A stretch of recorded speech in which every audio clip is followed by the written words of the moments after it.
Willkommen, liebe Zuschauer, zu Sport Spezial mit 2 Sportarten. Zum einen sollen Tore fallen, zum anderen geht es um Meter und Sekunden.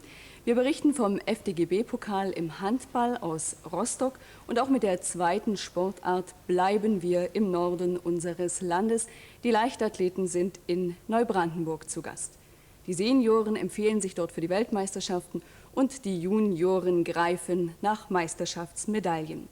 Gestern gab es da ja schon 2 herausragende Leistungen, 2 Jahresweltbestleistungen und diese seien hier noch einmal genannt. Die 12,45 Sekunden von Cornelia Oschkenath über 100 Meter Hürden und dann die 1 Minute 56,90 Sekunden von Christine Wachtel über 800 Meter. Wollen wir nun sehen, was heute in Neubrandenburg geschah. Wer ist nun im Feld der 800-Meter-Läuferinnen der Juniorenklasse die stärkste? Möglicherweise das Mädchen auf der Innenbahn, Daniela Steinecke vom SC Turbine Erfurt. Es wird morgen 18 Jahre alt und ein schöneres Geburtstagsgeschenk ist ja kaum möglich, als dass sie heute den Titel gewinnt. Sie liegt auch in der führenden Position. Im vergangenen Jahr wurde sie mit 2 Minuten 5,33 Sekunden notiert. Das ist die beste Zeit von denen, die hier ins Finale hineingekommen sind. Birte Bruns, ein großes Talent vom SC Empor Rostock an der 2. Position.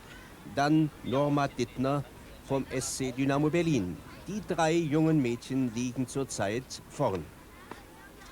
Aber wenn Daniela Steinecke das Tempo ganz allein laufen muss, dann fürchte ich um eine herausragende Zeit. Steinecke vor Bruns. Etwas über 58 Sekunden die Durchgangszeit, aber auf die kommt es auch nicht allein an.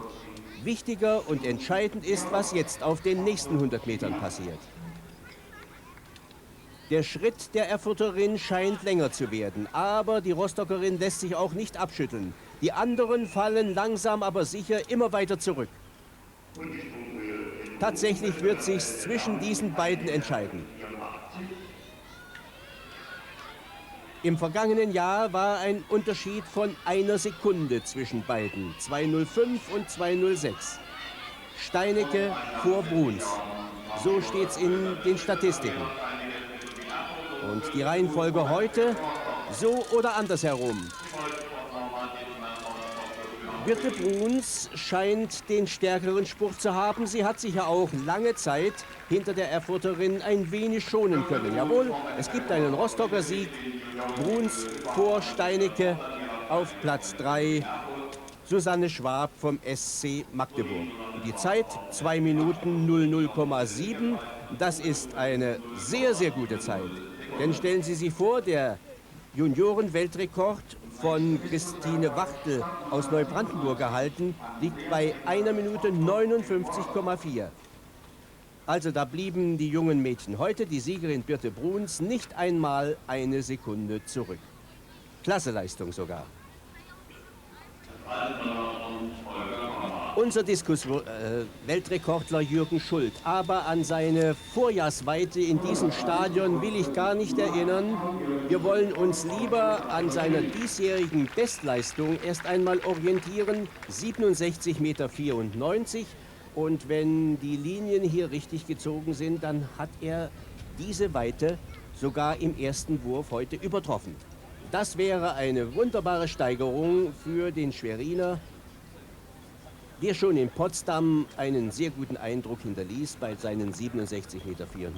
Vorher war er in Schwerin im Auftakt auf 67,90 Meter gekommen. 69,52 Meter. Sehr schön, Jürgen Schult.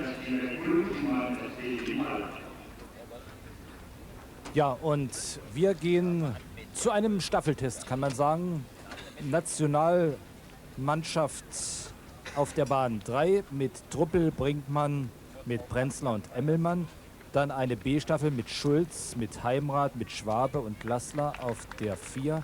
Und eine C-Staffel mit Treffer, Frank Möller, Konrad, ja, und Lorenz auf der 5. Bahn. Es muss improvisiert werden. Thomas Schröder ist völlig außer Form. Aber in dieser Besetzung ist die 4x100 Meter Staffel ja auch schon zu einem Höhepunkt gelaufen. Das war 85 beim Europapokal hinter der UdSSR und immerhin 38,53 Sekunden. Die Frage, was kann erreicht werden? Sie wissen, das Sprintvermögen, das derzeitige Sprintvermögen im männlichen Bereich ist noch nicht so ausgeprägt. Da gibt es noch deutliche Reserven. Truppel macht auch nichts gut. Jetzt Brinkmann. Hier war vielleicht sogar Schulz der Stärkste auf dem ersten Abschnitt. Aber jetzt bringt man doch besser auf Prenzler in der Kurve. Schwabe für die B-Staffel, die immer noch gut liegt. Und jetzt Emmelmann, Prenzler Emmelmann. Also eine Riesenzeit kann es gar nicht werden, weil nämlich die B-Staffel noch sehr gut platziert ist. Und erst Emmelmann läuft also jetzt die A-Staffel nach Hause. 39,48. Ja, das ist international nur Durchschnitt. Und da muss noch viel getan werden, um diese Staffel wieder in eine Form zu bringen, dass sie vielleicht um die 38,50 laufen kann.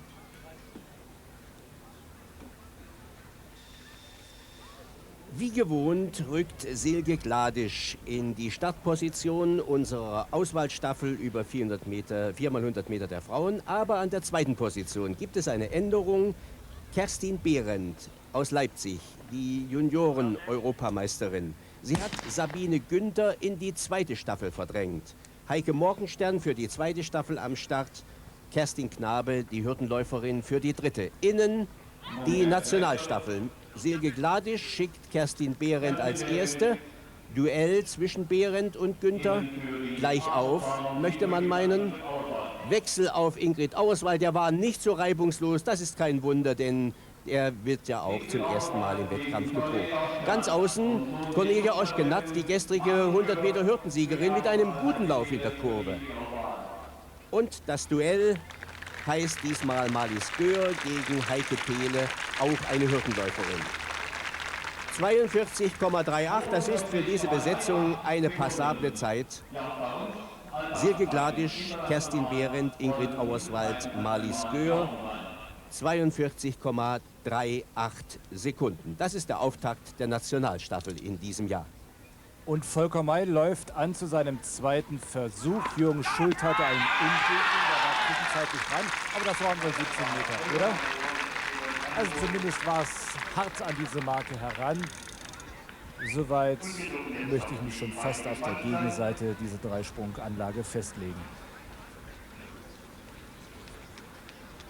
Beeindruckend, mit welcher Willenskraft auch Volker May springt, mit welcher Energie er in diese drei Sprünge hineingeht.